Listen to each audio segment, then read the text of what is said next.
Muito boa noite, meus irmãos e irmãs, a graça e a paz do Senhor Jesus. Nós estivemos juntos pela manhã, né?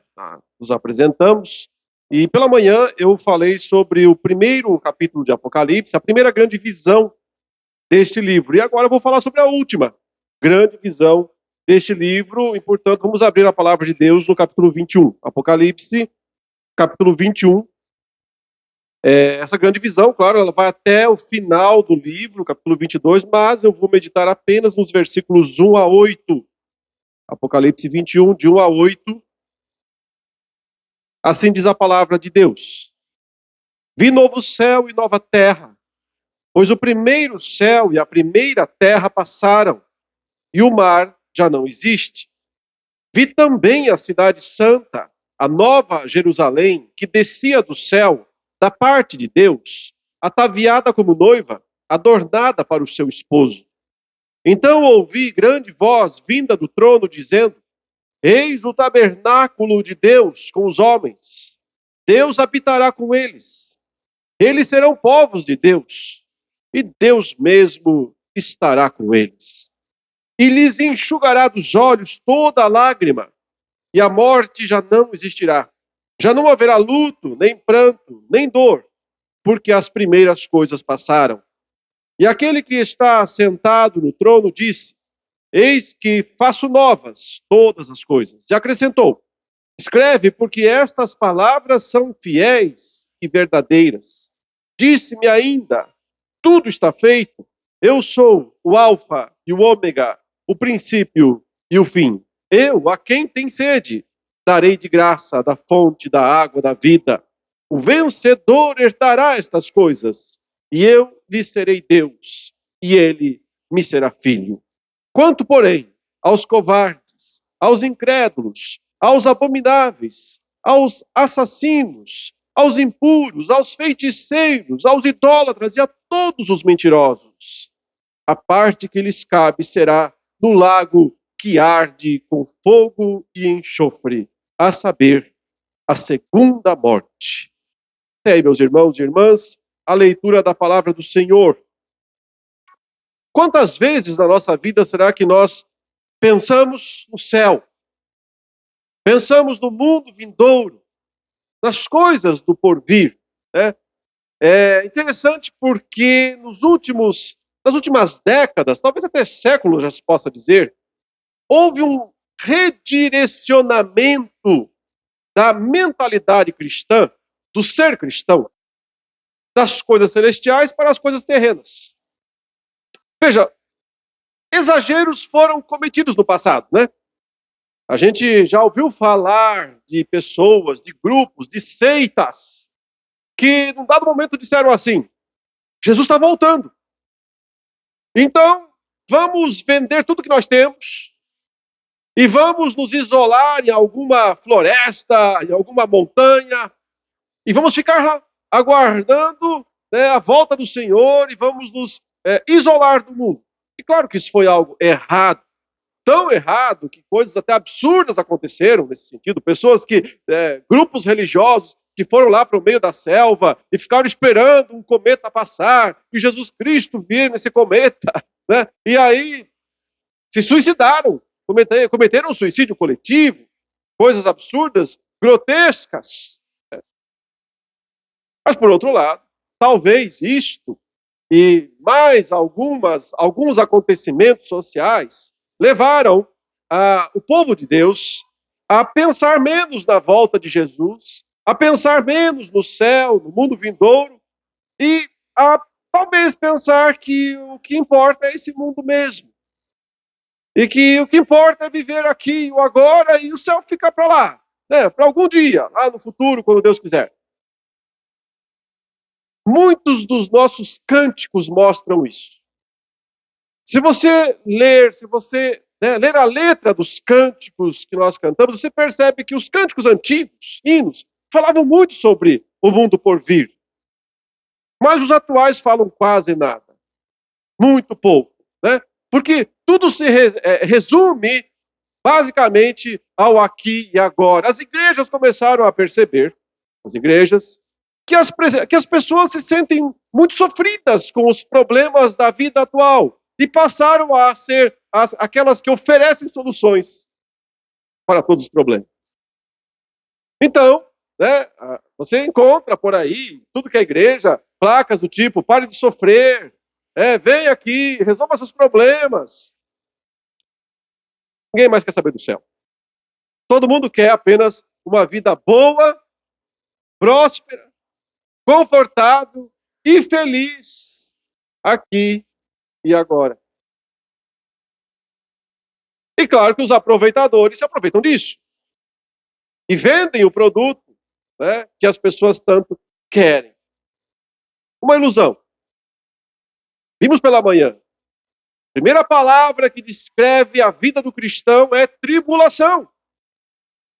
Eu, João, irmão vosso e companheiro da tribulação, do reino e da perseverança em Jesus, achei-me na ilha chamada Patmos por causa da palavra de Deus e do testemunho de Jesus Cristo. Tribulação. Eu disse pela manhã, e reafirmo isso, que nós cristãos somos os mais sofridos de todos os homens. E se não formos, não somos cristãos. Porque nós sofremos basicamente por duas realidades. A primeira é essa que tanto aparece em Apocalipse: perseguição. O mundo não gosta da gente. O mundo não gosta de Cristo. E se não gosta de Cristo, não gosta da gente. Porque se gosta da gente, mas não gosta de Cristo, então, alguma coisa está errada. Né? Se o mundo não gosta de Cristo, mas gosta da gente, o que aconteceu? Deu certo. Falhamos. Não estamos sendo como Cristo. Se nós formos como Cristo, o mundo não gosta da gente. Perseguição vem, portanto, Paulo já falou isso. Quer ser piedoso, quer viver uma vida piedosa, aguente. Vem lenha, vem açoites, vem pedra, vem tribulação. Todos quantos querem viver piedosamente serão perseguidos. Além disso, já temos em nós, como cristãos, um antigosto da eternidade, um antigosto da vida eterna. Dentro de nós está o Espírito Santo. Ele não é desse mundo. Já é o Espírito do mundo vindouro. Já é a realidade que o Senhor está preparando para nós. E então, olhamos à nossa volta e só enxergamos desespero, corrupção, depravação, morte, sofrimento, dor. Essa é a realidade do mundo. Todas essas formas de sublimação que as pessoas inventam por aí para diminuir a dor que elas sentem pela realidade que elas vivem, seja drogas, festas, orgias, depravações, o que quer que seja que as pessoas inventam. Não consegue jamais diminuir a dor que os seres humanos sentem pela sua própria queda, pela sua própria depravação.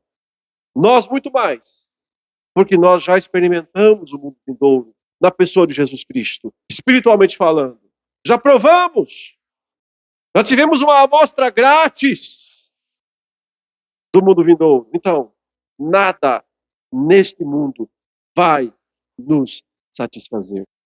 Nada que nós possamos experimentar nesta terra vai trazer para nós a alegria que nós tanto queremos. Os bens materiais não vão fazer isso por nós. Uma bela e alegre família não vai fazer isso por nós, ainda que isso seja ótimo e maravilhoso. Um bom trabalho, um bom emprego, boas amizades, conforto, bem-estar, prosperidade, não vai, nada disso vai produzir em nós a alegria que nós queremos. Porque a alegria que nós queremos é muito maior do que isso. É a alegria indizível, diz o apóstolo Pedro, e cheia de glória. E ela está totalmente localizada aqui, nesta passagem. Essa passagem que nós lemos nos dá um vislumbre da eternidade. Só um vislumbre. É pouco, sim. Mas é suficiente para fortalecer a nossa esperança nas coisas que Deus tem preparado para nós. Não é para nos causar alienação. Então vamos todo mundo lá para o meio da selva esperar Jesus voltar. Não. Nós somos um candeeiro, diz o Apocalipse. Um candelabro, luz. Luz tem que ser vista. Não se põe debaixo da mesa. Se põe em cima. Nós não somos monges.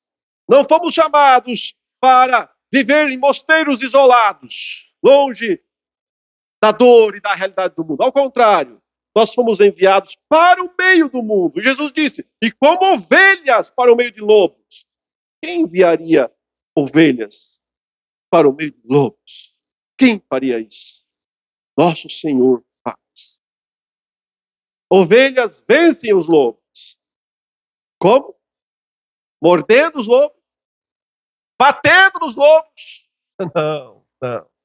Não. Sendo ovelha.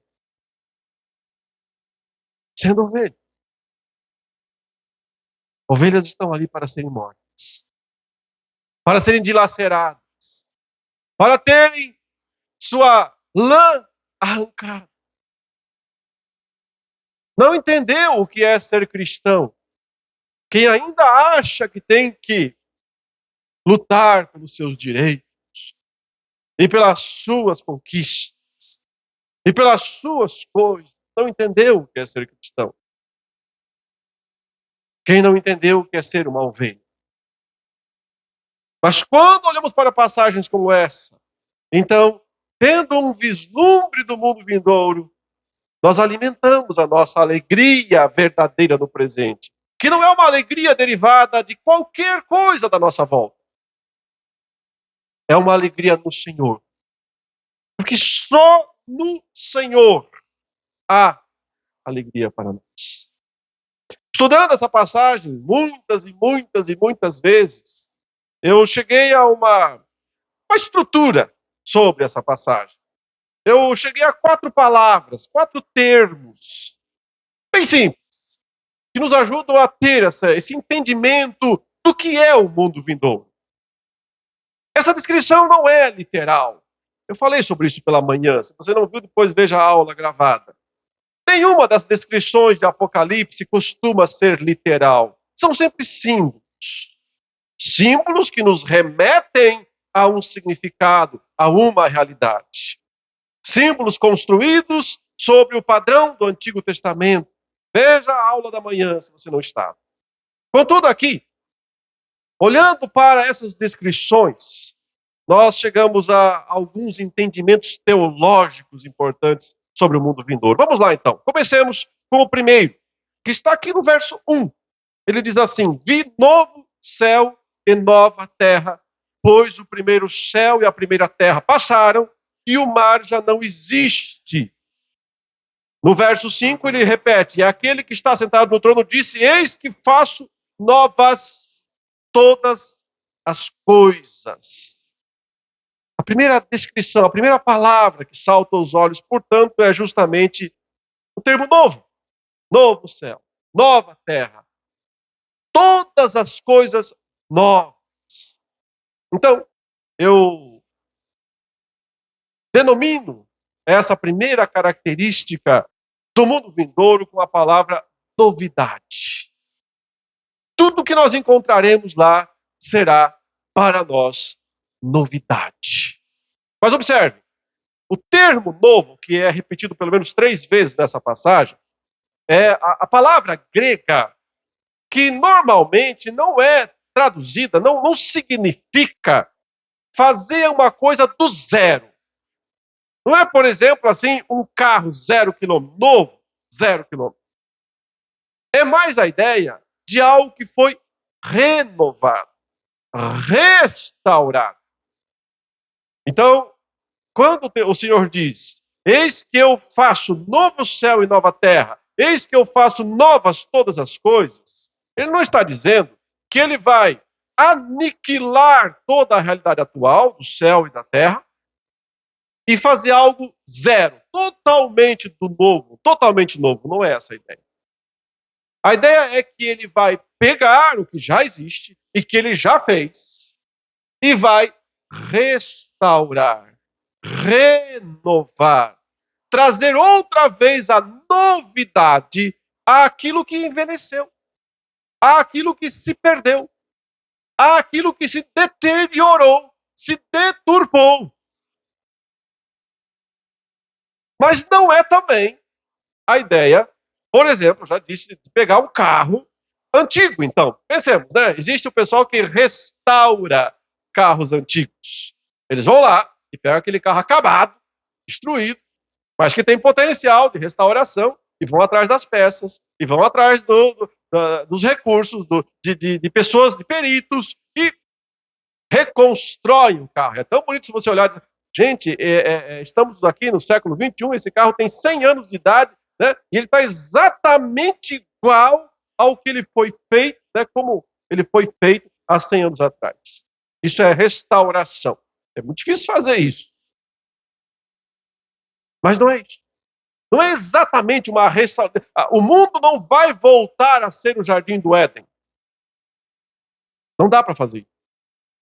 Só tinha um casal no jardim do Éden. Hoje nós temos bilhões de pessoas. Ok? Então como é que pode ser e não ser novo? Né? É e não é. Por um lado sim, por outro lado não. Deus vai restaurar a criação, mas ele vai turbinar a criação também. Então, aquele carro restaurado, você colocou ali um motor elétrico nele. Não combina, parece. Botou um motor turbo nele. Ele agora vai para qualquer lugar. Ele agora é indestrutível. O mundo vindouro não é apenas um retorno ao passado. É um ir muito além do que o passado jamais foi. E você consegue entender isso por causa dessa declaração que o texto diz aqui. Olha, vi novo céu e nova terra, porque o primeiro céu e a primeira terra passaram. Eles foram limpos, eles foram purificados. O apóstolo Pedro diz que, quando o Senhor Jesus retornar, os céus e a terra se desfarão, incendiados. De alguma forma, um dilúvio de fogo vai passar tanto pelos céus quanto pela terra. E a gente se pergunta assim, ok, a terra precisa disso, mas o céu também. A terra realmente está caidinha demais. Então, precisamos de dar uma zerada aqui e reconstruir tudo outra vez. Mas por que Deus quer fazer isso com o céu também? O céu não é bom? A gente não canta, o céu é um lindo lugar, cheio de graça e paz. Por que é que o céu não está bom? Por que é que Deus quer refazer também o céu? Já vou explicar aqui a razão, está no verso 2, mas já posso antecipar dizendo que os céus também foram corrompidos. Aliás, o mal surgiu onde? No céu ou na terra? No céu. Quando aquela antiga serpente apareceu ali em Gênesis 3, né, ela já tem uma história pregressa. É a primeira vez que a vemos, né, Satanás, o anjo caído, mas ele já é um anjo caído, então já caiu antes disso. E, portanto, foi nas esferas celestiais que o mal começou. Talvez Deus queira, ao renovar os céus também, lá no dia da volta de Jesus, extirpar do céu todos os resquícios que possam existir do mal e da queda. Pode ser esse um dos motivos, mas há um maior. Falarei sobre ele daqui a pouco. Notem que, nessa descrição, claramente está faltando algo. Vi novo céu e nova terra. E o que não tem? O que não tem? O mar. O mar já não existe. Você diz, nós mineiros nem queremos saber do mar, não tem mesmo. Essa piadinha eu não podia perder. Não tem mar, né? Já passou a vida inteira sem mar, não custa nada ficar sem mar também por toda a eternidade.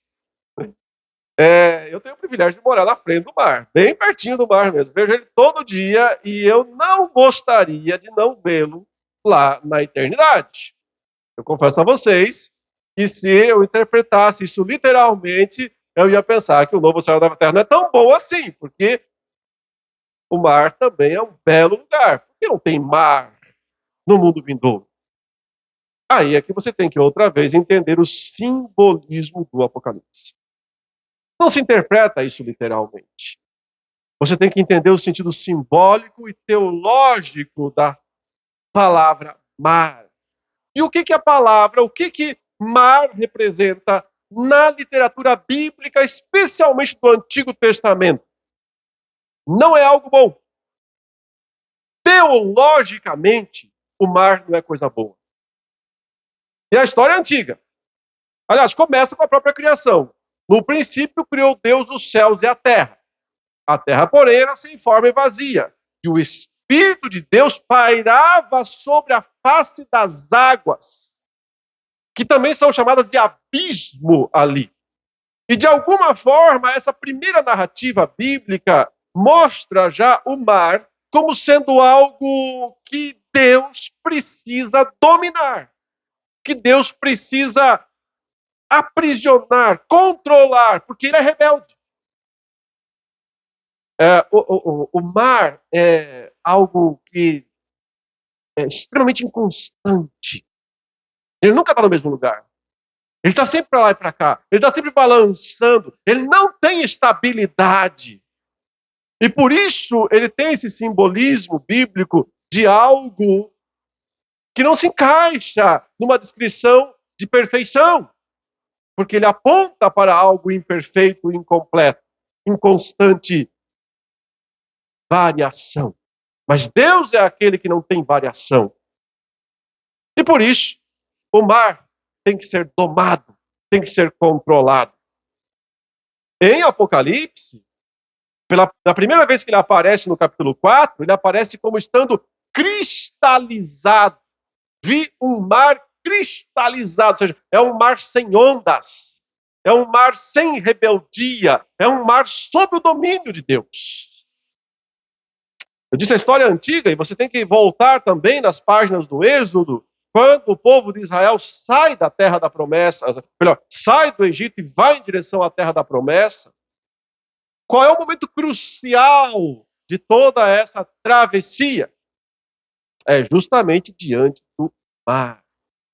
Quando o povo de Deus está ali, né? Totalmente dominado por forças maiores. Os egípcios, com seus exércitos atrás, as montanhas de cada lado. E na frente, o mar. O pior dos inimigos. Mas para mostrar o seu poder e a sua soberania, Deus diz a Moisés: pega o cajado e bate. Fere mar. Quando Moisés bate, o mar se abre. E fica parado, cristalizado, para que o povo de Deus passe a pé enxuto pelo meio do mar. Esse é o grande momento do simbolismo do mar como inimigo derrotado que nós encontramos na Velha Aliança, no Antigo Testamento. Vejam como essa descrição assumiu um tom quase mitológico no Salmo 89. Pode abrir aí o Salmo 89. É interessante como esta passagem do Salmo 89 mostra, né, Deus lutando com o mar. Diz assim o verso 8: ó Senhor dos exércitos, quem é poderoso como tu és, Senhor, com a tua fidelidade ao redor de ti? Dominas a fúria do mar. Quando as suas ondas se levantam, tu as abaixas, né? Amainas. Calcaste, que é pisaste. Raabe, como um ferido de morte, com o teu braço poderoso dispersaste os teus inimigos. Teus são os céus, tua a terra, o mundo e a sua plenitude.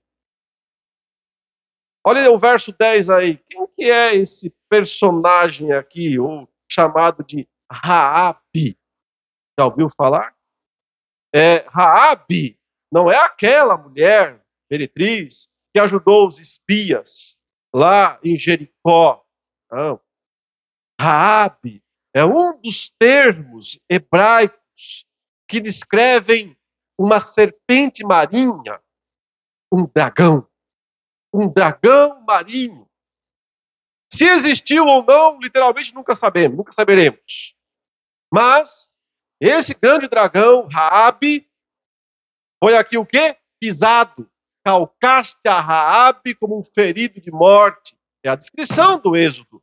Quando o Senhor feriu o mar e, então, simbolicamente, feriu também o Egito, que é chamado frequentemente de dragão marinho, serpente sinuosa, né, no Antigo Testamento.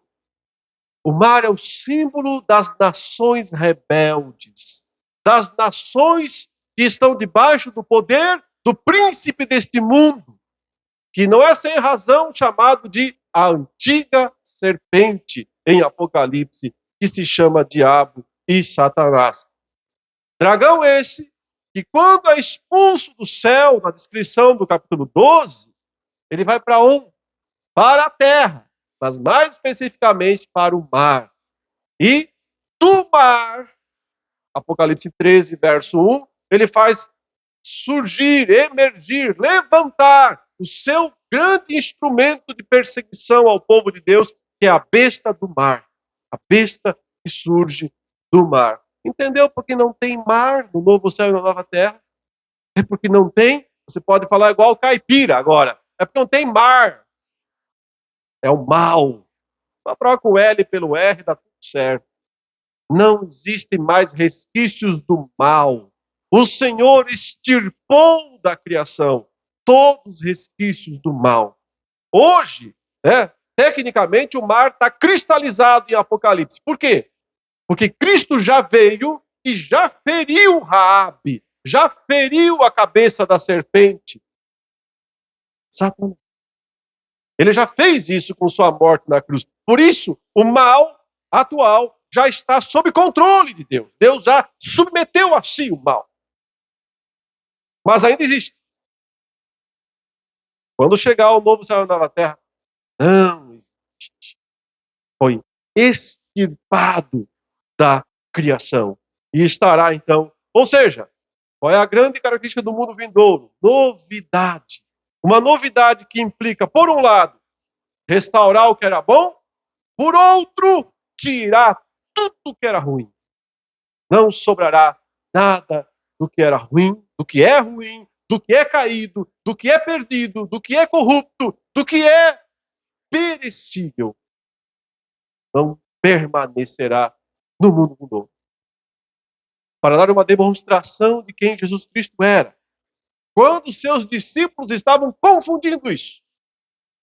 Observem que os discípulos queriam Jesus como rei, não é? Sempre era essa a ideia. Por que os discípulos queriam Jesus como rei? Porque eles iam se dar bem, né? Eles iam também ser reis e príncipes e se assentar em tronos. É isso que eles queriam o tempo todo. Mas a multidão era meio devagar em aceitar isso, mas um dia a multidão foi que foi. Disse, agora nós também queremos Jesus como rei. Quando foi que as multidões quiseram coroar Jesus como rei? Lembra? Quando ele multiplicou os pães e os peixes.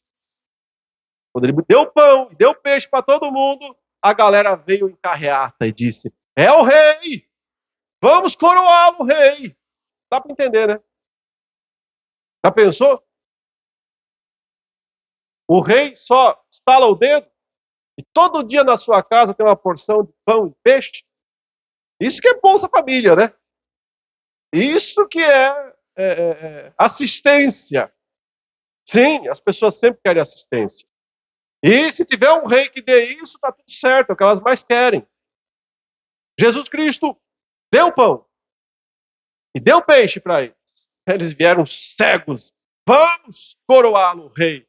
Jesus Cristo disse o seguinte, vão embora, sumam daqui, desapareçam da minha frente, cansei de vocês. Não falou essas palavras. Subiu ao monte orar. E mandou seus discípulos para o meio do mar. Para acontecer o quê? Pior cenário possível. Um mar tempestuoso. Veja que os discípulos foram do céu ao inferno em menos de 24 horas. Porque ao cair da tarde, eles estavam lá, vendo a multidão, querendo coroar Cristo como rei. Tudo que eles queriam.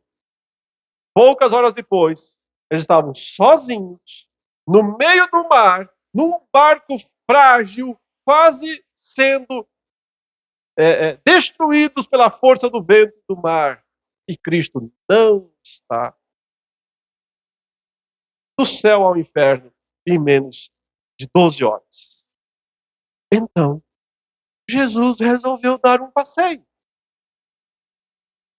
E foi ao encontro deles, andando sobre.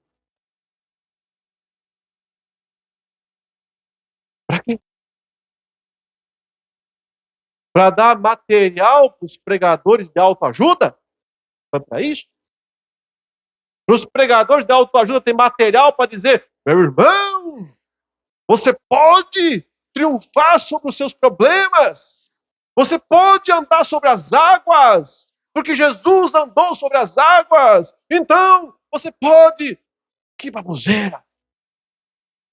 Não é nada disso. A passagem não é sobre isso. Não tem relação nenhuma com isso. É o oposto disso. Pão ele tinha dado há pouco. E eles entenderam tudo errado. Entenderam que ele era o Messias que veio para dar pão. No dia seguinte, eles estão tudo lá de novo. E Jesus diz, né? Estão tudo aqui de novo. Eu sei o que vocês querem. Vocês querem comida. Vocês só pensam nisso. Só querem coisas materiais. Só isso que vocês pensam. Olha, eu tenho pão para dar para vocês, mas não é aquele. O pão que eu tenho a dar para vocês é minha carne. O vinho que eu tenho a dar para vocês é meu sangue. Isso eu não gosto. Quando Jesus foi andando sobre as águas, ele estava dizendo, sabe quem eu sou? Eu sou esse cara aqui do Salmo 89, verso. Eu sou o que pisa as ondas.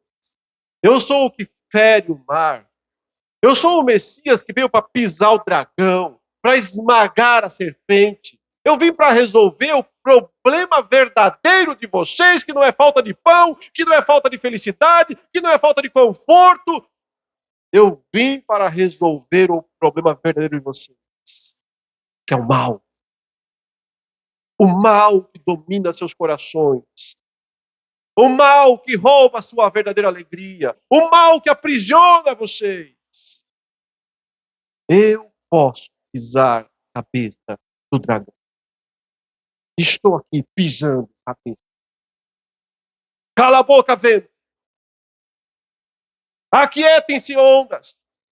Acabou para vocês. Quem manda está aqui. Isso não é uma pregação de autoajuda. Isto é revelar o poder do Cristo verdadeiro. Mostrar quem é Jesus Cristo, o Rei dos Reis e Senhor dos Senhores. E porque Ele pisou o mar, Ele pode também tirar o mar da criação.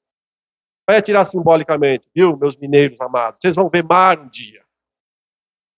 Todo dia. Vai chegar o momento em que o mar estará na sua porta. Todo dia. A nova criação terá tudo o que havia de bom na velha criação. Renovado, restaurado, elevado à perfeição. Não vamos mais precisar ir para Juiz de Fora, Rio de Janeiro, Vitória, né?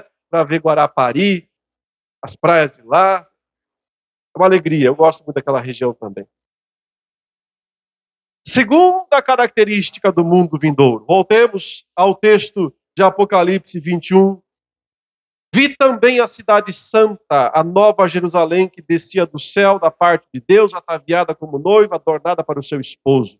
Então ouvi grande voz vinda do trono dizendo: Eis o tabernáculo de Deus com os homens, Deus habitará com eles, eles serão povos de Deus, Deus mesmo estará com eles. Tudo que essa cena representa aqui é um reencontro. São vários reencontros aqui. Vários esperados reencontros.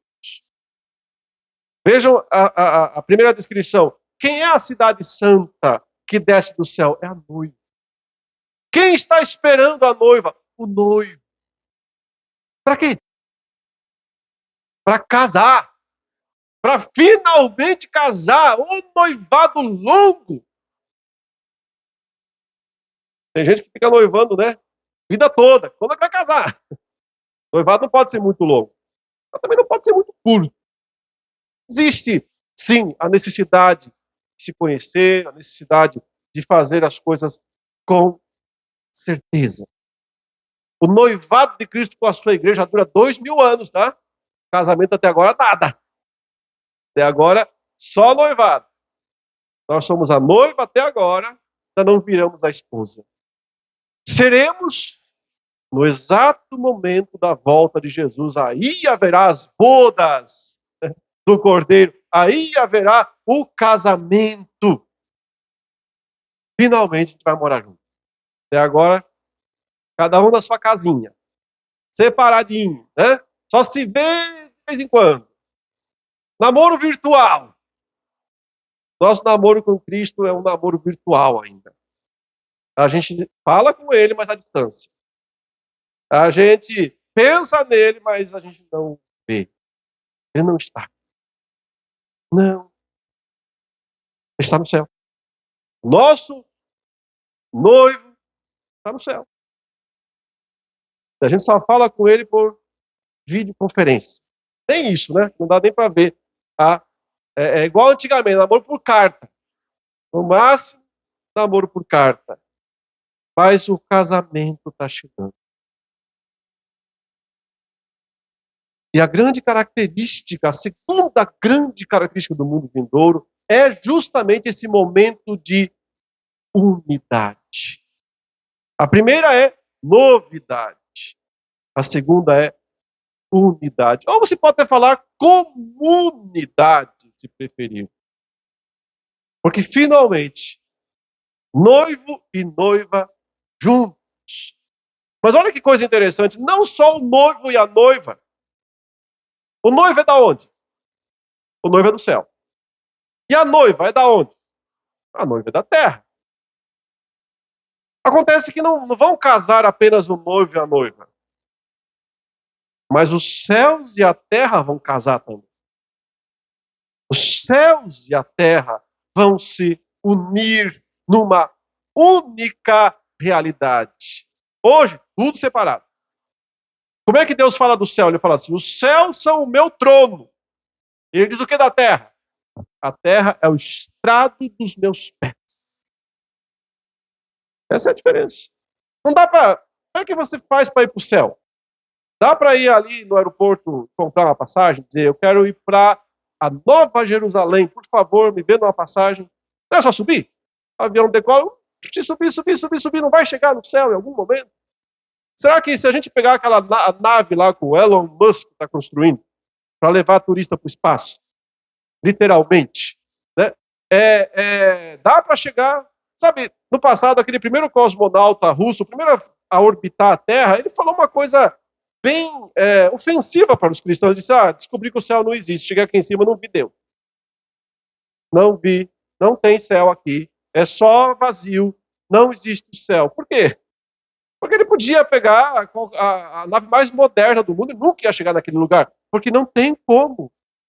São lugares separados. Realidades distintas, totalmente distintas. Só tem um jeito de você ir para o céu, é morrendo. Você tem que deixar a terra. E tudo da terra não leva corpo, não leva bens, não leva realizações, não leva construções, não leva nada. Para ir para lá, você tem que deixar tudo para trás. E a sua alma vai totalmente despojada para lá. para aguardar o mundo vindouro. O céu é um belo lugar? Sim, com certeza. Mas não é o nosso lar.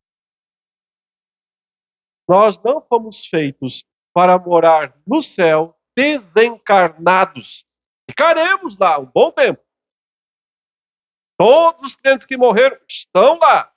As almas estão diante do trono. Aliás, o Apocalipse mostra elas diante do trono. As almas estão lá. Mas estão aguardando algo. Não estão no seu lar. Estão aguardando o seu lar. Qual é o seu lar? É quando o casamento acontecer. Que são 3 casamentos, basicamente, que vão acontecer. O primeiro casamento que tem que acontecer é a ressurreição. E o que é a ressurreição? É a sua alma casando com o seu corpo outra vez. Ela ficou sozinha lá no céu. Seu corpo lá no túmulo. Não é bom que seja assim. O Senhor quer corpo e alma reunidos. Unidade.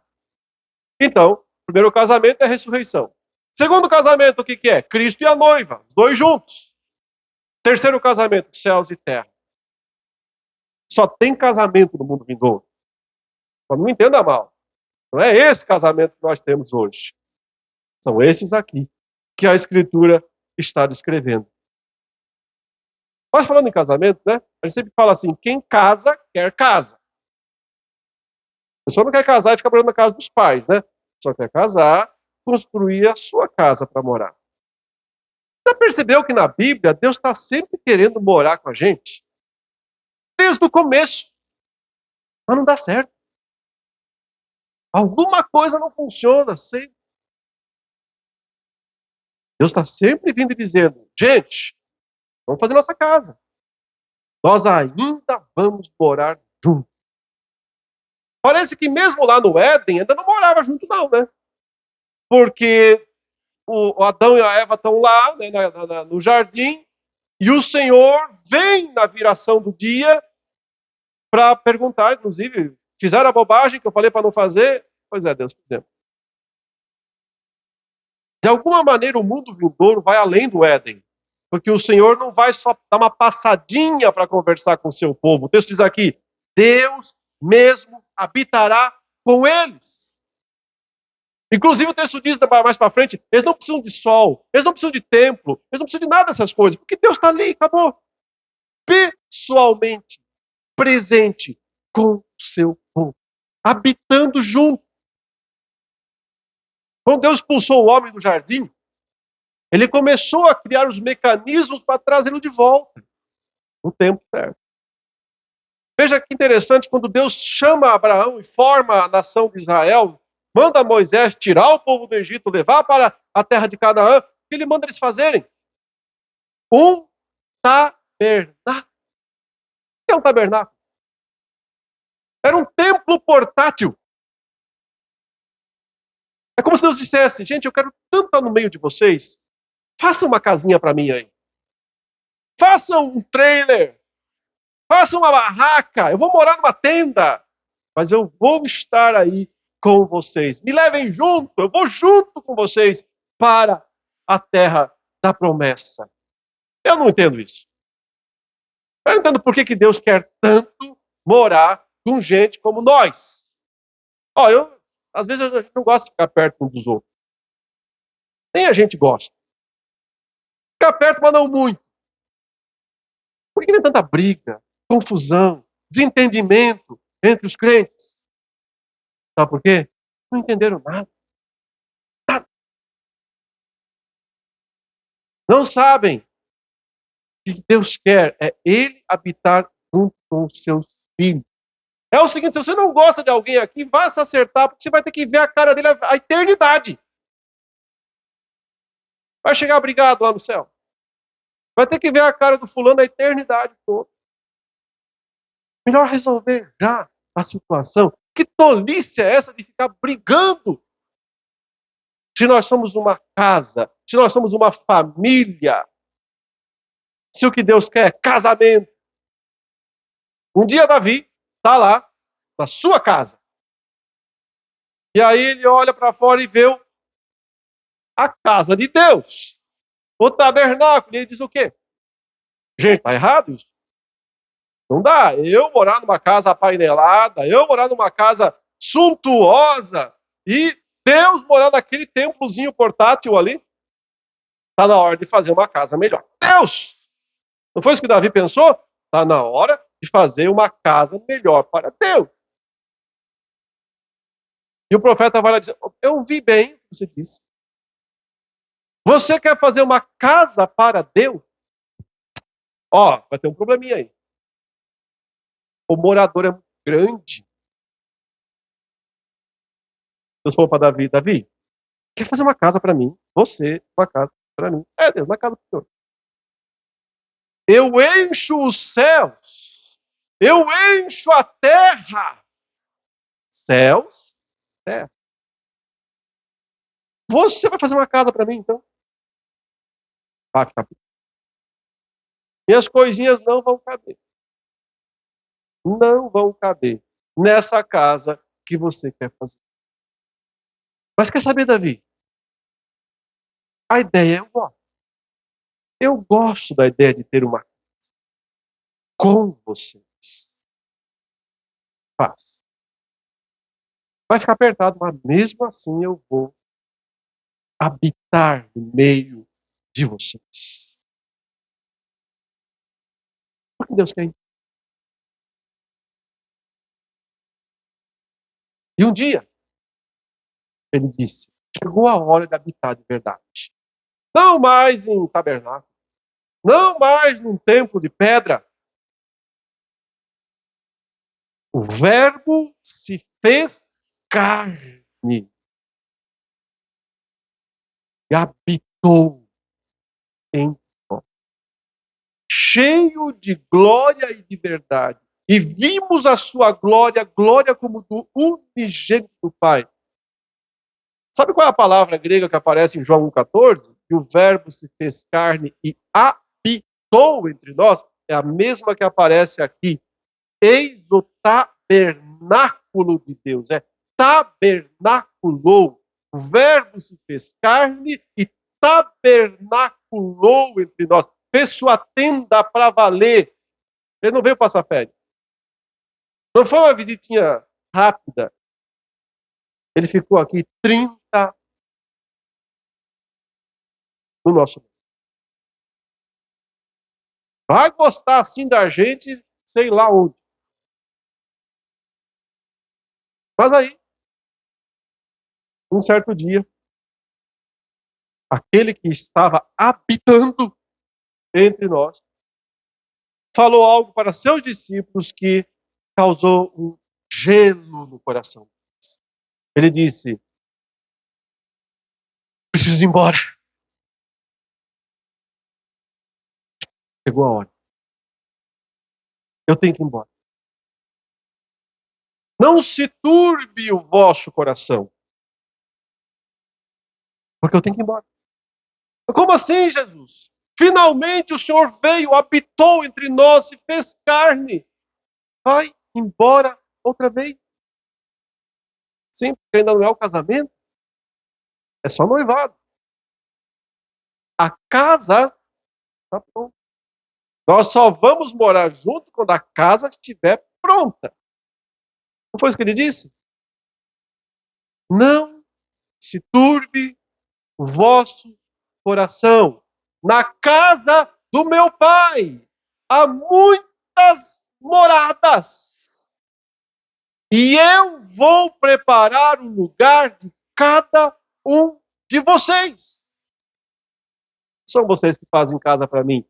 Sou eu que faço casa para vocês. Não é você, Davi, que vai fazer uma casa para mim. Eu é que vou fazer uma casa para você. Faz a tua aí, tá? Mas a minha vai ser melhor. Eu vou fazer uma casa para todos nós. Por que eu tenho que ir embora? Jesus disse. Porque a casa não está pronta. Eu vou fazer um monte de puxadinho nela para vocês todos entrarem lá. Que puxadinho que nada. É o novo céu e a nova terra. É o casamento perfeito do corpo com a alma. o casamento perfeito de Cristo com a sua igreja, o casamento perfeito dos céus com a terra, só esse lugar. Que não é nem só céu e nem só terra, mas é céu e terra. Novos. É a nossa casa. Essa é a nossa casa. Quando o texto diz aqui, vi também, ele está dizendo em outras palavras, finalmente a casa ficou pronta. Deu trabalho, né? Desde o começo Deus está construindo essa casa. Mas finalmente ela está pronta. Não está ainda para nós, mas estará naquele exato dia quando Jesus retornar dos céus e dizer: gostaram? Aqui está a nossa casa, onde nós vamos habitar juntos para sempre. Não tem mais separação, não tem mais saidinhas. Eu não vou mais embora e volto depois. Agora é para todo o sempre. Agora é para toda a eternidade. Isso é um vislumbre do mundo vindouro que nós temos aqui. Novidade, primeiro. Unidade, segundo. Terceiro, me ajudem a definir a palavra. O que diz aí no versículo de número 4? E lhes enxugará dos olhos toda lágrima. E a morte já não existirá, já não haverá luto, nem pranto, nem dor, porque as primeiras coisas passaram. Qual é a terceira grande característica do mundo vindouro? Tem que rimar. Tem que terminar com dade. Se vire. Né? Unidades, novidades. Opa! Felicidade. Plena, não é isso que nós queremos? Alegria, mas não tem isso. Neste mundo nós nunca encontraremos a plena felicidade. Podemos nos alegrar no Senhor, mas sempre teremos que enfrentar dor e tristeza. Mas aqui não tem mais isso. Veja, não tem mais lágrimas, não tem mais morte, não tem mais luto, não tem mais pranto, não tem mais dor. Então aqui, sim, nós saberemos de fato o que é felicidade. E o que é felicidade? Aí outra vez as pessoas confundem. Acham que felicidade, vou falar de dois erros aqui, né? Comuns. Acho que felicidade é ter coisas.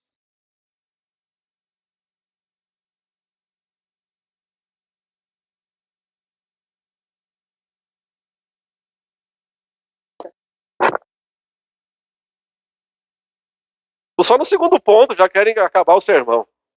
Não, estou no terceiro aqui, vai ser mais rápido daqui para frente. Eu espero. Notem, felicidade. O que é felicidade? Não é ter coisas. Felicidade é Deus. É o próprio Deus. O fato dele habitar conosco é felicidade. Por isso, mesmo aqui nesse mundo, o apóstolo Paulo diz assim: alegrai-vos sempre no Senhor. Só a alegria verdadeira para nós se for do Senhor. Não vai ser diferente na eternidade. Não é pelas coisas que Deus nos dá, é pelo que Ele é. A nossa felicidade não está no que o Pai nos dá, está em estar junto com o Pai. Porque não há nada mais, nada melhor para nós que estar. Felicidade é Deus conosco. Deus conosco.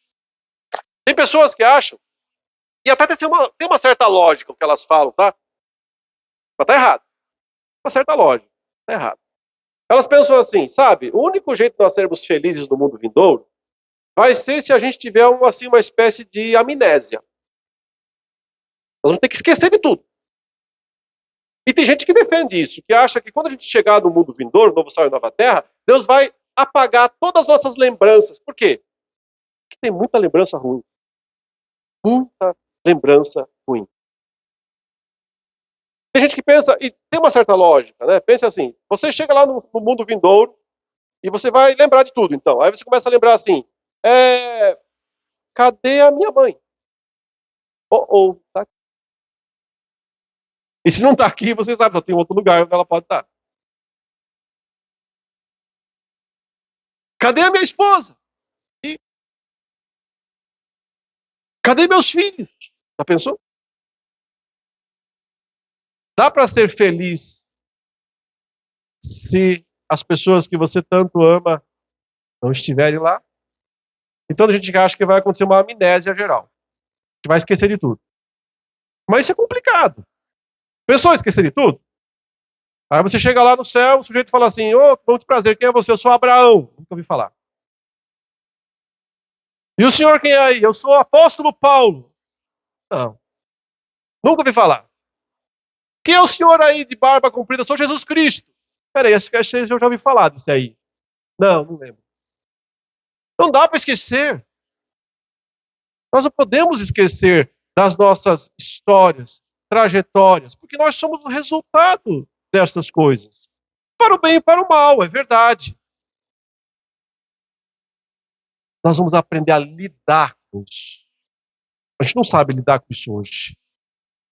Mas nós vamos aprender a lidar. Note que interessante, o texto fala assim: Deus enxugará dos olhos toda lágrima. Então, é como se a lágrima estivesse ali para brotar, mas ela não vai, porque o Senhor vem pessoalmente e consola, conforta. A felicidade não está em não lembrar das coisas ruins. A felicidade está em entendê-las e aceitá-las de uma maneira única que só será possível no mundo vindouro. Eu sei que você deve estar pensando numa passagem bíblica, mas peraí, não diz mesmo na Bíblia, lá em Isaías 65, 17, que a gente vai esquecer de tudo? Que não haverá lembrança das coisas passadas? Não fala isso claramente? Vamos olhar o texto? Abra lá, rapidinho. Antes que me corte o microfone de novo aqui. Isaías 65, olha aí, verso 17, fala assim: Pois eis que eu crio novos céus e nova terra, e não haverá lembrança das coisas passadas, jamais haverá memória delas, mas vós folgareis e exultareis perpetuamente no que eu crio, pois eis que crio para Jerusalém alegria, para o seu povo regozijo, exultarei por causa das etc, etc, etc. Não haverá voz de choro, nem de clamor, nem criança para viver pouco, etc, etc. Parece que é isso mesmo? Não está falando isso? Que não haverá lembrança das coisas passadas, que não haverá memória delas. E agora, né? Como é que eu fico se eu acabei de dizer que haverá? É que você tem que ler um pouco antes. O nosso problema é que a gente lê os textos fora do contexto. Tira o texto da Bíblia e lê ele sozinho. Espera aí, calma, lê um pouco antes. Lê o verso anterior, o versículo 16. Lá no meio do verso 16, fala assim: de sorte que aquele que se abençoar na terra, pelo Deus da verdade é que se abençoará, e aquele que jurar na terra, pelo Deus da verdade é que jurará, porque já estão esquecidas as angústias passadas e estão escondidas dos meus olhos. Quem está falando? Deus está dizendo: eu não vou lembrar. Está falando que nós não vamos lembrar. Está dizendo: eu não vou lembrar. Pois eis que, continua o pronome aqui na primeira pessoa do singular, né? Eu é quem? Deus. Eu que crio novos céus e nova terra, e não haverá lembrança das coisas passadas. Jamais haverá memória delas. Quem é que não vai lembrar? Vamos lá. É Deus quem não vai lembrar. Esse texto não está falando que nós não vamos lembrar das coisas passadas. Esse texto está dizendo que Deus é que não vai lembrar das coisas passadas. Mas isso pode? Pode isso, Arnaldo? Deus não lembrar das coisas passadas? Tem como? Você percebe que você não pode interpretar certas passagens bíblicas literalmente? Porque se Deus não lembrar de alguma coisa, ele acabou de destruir um dos seus atributos de soberania absolutos. Qual? Onisciência. Deus pode deixar de ser onisciente só se ele deixar de ser Deus. Deus não pode deixar de ser onisciente. É impossível. Então, como é que ele pode dizer que não vai lembrar? Se ele não pode não lembrar. Porque isso é teologia. Porque isso é uma mensagem. Deus está falando o seguinte: eu não vou levar em conta. Eu não vou te tratar como você merece. Eu não vou tratar você de acordo com aquilo que você fez no passado, senão você não estava no céu, né? Você estava no inferno, no pior lugar possível. Quando Deus usa essa linguagem, eu não vou me lembrar, é aquela mesma ideia que ele fala em Miqueias, né? Eu pego os seus pecados, coloco dentro de uma caixa, jogo no fundo do mar e ninguém mais lembra disso. Não se fala mais nisso. Não é que Deus não lembra. Deus sabe e sempre saberá exatamente cada um e todos os nossos pecados. Ele simplesmente não pode esquecer disso. Mesmo sabendo de tudo, ele nunca vai nos tratar de acordo com o nosso. Essa passagem só está dizendo isso, que o Senhor vai criar o novo céu e a nova terra, porque Ele não vai levar em conta as nossas brigas. Ele quer casar com a gente, mesmo nós tendo sido o quê? Nós fomos uma boa noiva. Nós temos sido uma boa noiva de Cristo, me falem. O povo de Israel foi uma boa noiva de Cristo? Ou frequentemente ele a chamou do quê? Adúltera, infiel, meretriz. Nós não somos uma boa noiva. Somos adultos. Nós somos prostitutos. Nós somos infiéis a Deus. Porque cada pecado que nós cometemos é um ato de adultério contra o nosso noivo. Cada pecado que nós cometemos. Se o nosso noivo fosse se lembrar, não dava casamento. Simplesmente o casamento não saía. Se o casamento vai sair, é porque ele consegue esquecer. E consegue esquecer significa que ele consegue perdoar.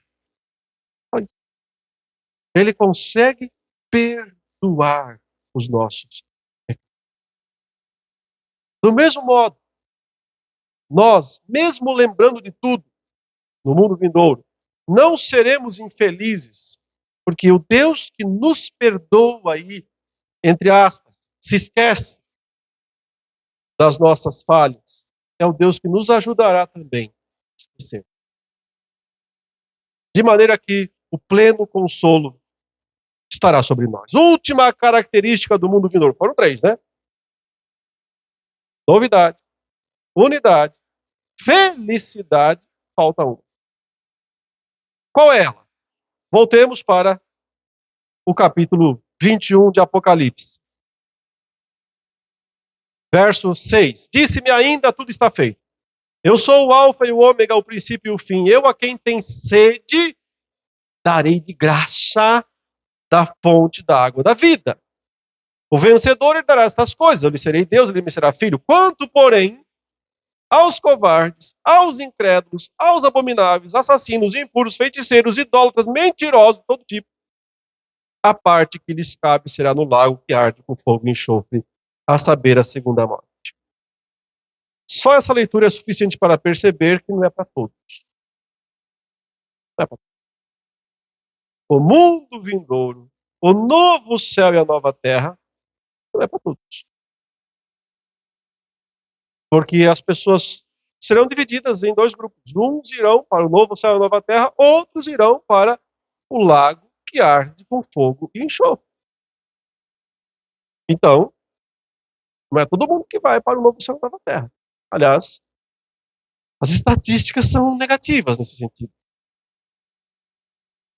A Bíblia sempre dá a entender, embora a multidão dos salvos seja grande no todo, é pequena comparada com a multidão do perdido. Jesus disse que o seu rebanho era um pequeno rebanho, micro-rebanho. Nesse mundo, tem lugares que também são para poucos, né? Como é que a gente chama esses lugares? Esses lugares em que todo mundo quer ir, muito luxo, muita ostentação, muita coisa, mas não dá para a gente ir. Como é que a gente chama eles? Eles são exclusivos. Prime. Não é? Exclusivos. Mas o mundo vindouro também é. A última característica do mundo vindouro é exclusividade. Fechou. Exclusividade. Só que aqui é uma exclusividade estranha, se nós pensarmos na nossa realidade. Se você quiser ter acesso a esses grandes lugares exclusivos desse mundo, como é que você consegue? Pagando. Caro. Acumulando milhas. Né? Cartão de crédito para conseguir ter acesso à sala VIP. Exclusivo. Não entra lá se não tiver conquistas. São as suas conquistas deste mundo que lhe dão direito a usufruir dos lugares top, dos lugares exclusivos desta.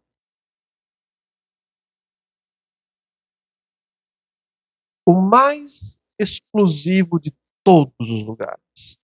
O próprio mundo vindouro, o novo céu e a nova terra, o casamento perfeito entre corpo e alma, céus e terra, Cristo e sua igreja, o lugar de felicidade, o lugar novo, novo mesmo. Como é que você chega lá? Eu, a quem tem sede, darei graça. De graça. Da fonte da água absolutamente free, gratuito, graça. Ninguém irá a esse lugar pelos seus méritos. Ninguém chegará a esse lugar pelas suas conquistas. Ninguém pisará nessa terra nova, nesse céu novo, por alguma coisa que fez ou mereceu.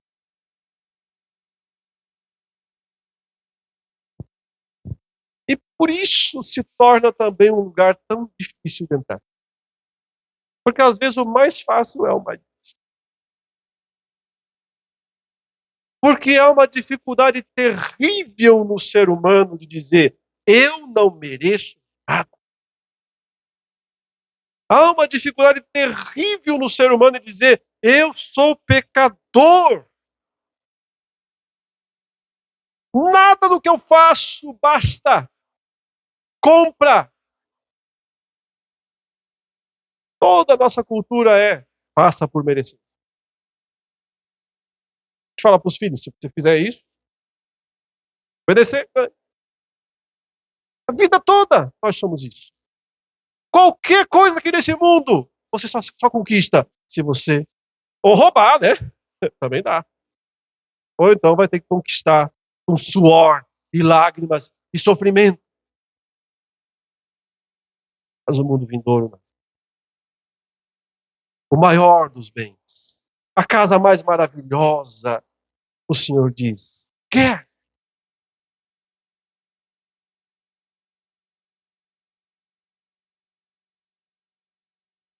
De graça para nós. Mas não se engane. Alguém pagou. Às vezes as pessoas por aí, eu já tive coisas assim.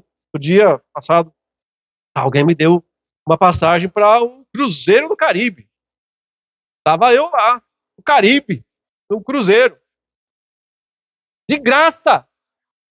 Não paguei R$ 1. Sabe o que é isso? Mas alguém. Alguém. Sempre alguém tem. Quem pagou? Aquele que diz: eu faço novas todas as coisas. Eu fiz a casa. Eu paguei o preço. Não foi barato. O preço foi sangue. O preço foi sofrimento. O preço foi uma coroa de espinhos. O preço foi pregos nas suas mãos e pés. O preço foi açoites nas suas costas, em todo o seu corpo. E esse nem foi o preço maior. Aí ainda estava barato. O preço maior foi se ver como Cristo se viu. Maldito. Maldito é todo aquele que foi pendurado no madeiro. Deus meu, por que me desamparaste? Aí está o. Esse foi caro.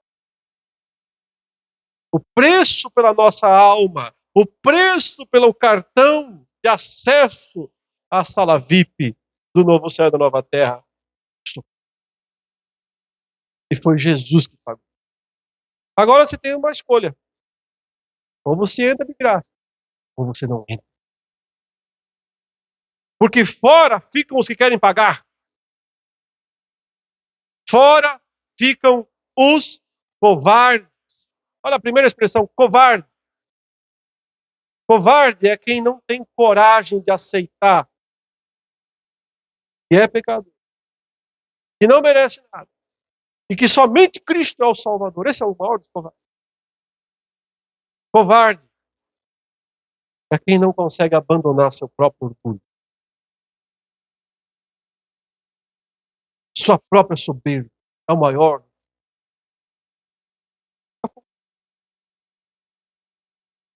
E tem uma lista longa que eu não vou poder realmente explicar palavra por palavra, mas eu gosto da última. Ele fala, e todos mentirosos. Quem passa a vida mentindo, tentando enganar a Deus, tentando ludibriar a Deus com suas boas obras. Mas é interessante também que a última palavra seja mentirosos, porque isso nos conduz a um significado bíblico muito profundo também. Como é que esse mundo ficou do jeito que ficou? Porque um mentiroso entrou no jardim e disse, foi assim? Deus, não. Mentiu. Um mentiroso. Tudo começou por causa do pai da mentira. Quando o texto diz, não tem mais.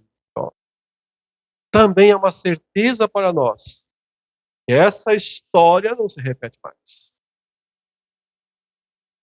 Muitos me perguntam, não dá para acontecer tudo de novo lá? A gente vai pecar outra vez? Não. Porque todos os mentirosos não estão lá. Porque todos que não se arrependeram dos seus pecados e não beberam da água da vida de graça, simplesmente não estão e nunca estarão. O mundo vindouro, meus irmãos, é o que nós queremos. Talvez você não saiba disso ainda, mas é o que você.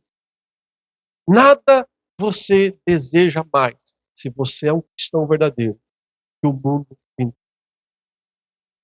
Quando você entende isso, você fica mais em paz com as coisas desta vida e deste mundo. Você sabe o que dá para consertar, o que não dá para consertar. Você não vai querer consertar o mundo que nem Deus quer. Ele prefere tirar o mar. Vai consertar.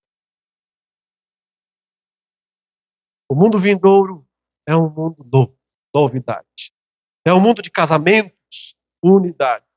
É um mundo sem dor, sem morte, sem lágrimas, felicidade.